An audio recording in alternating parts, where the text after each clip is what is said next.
Неліктен ұшақтағы тағам дәмсіз болады? Мен білмеймін. Күте тұр. Қазір мен түсіндіремін. Біздің дәм қабылдау қабілетіміз ылғалдылық, атмосфералық қысым және тағы басқа сияқты бірнеше факторларға байланысты. Ұшақтағы ылғалдылық жерге қарағанда аздау болғандықтан, ұшақтағы ауа барынша құрғақ болады.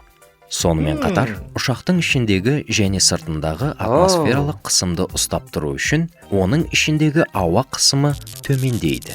Атмосфералық қысымның төмендеуі және құрғақ ауа мұрын мен ауыздың кебуіне себеп болады.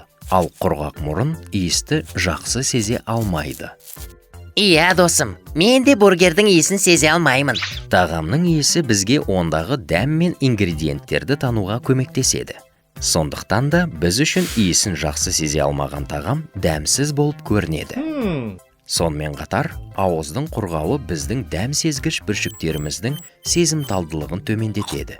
Нәтижесінде, біз тағамның дәмін дұрыс сезе алмаймыз.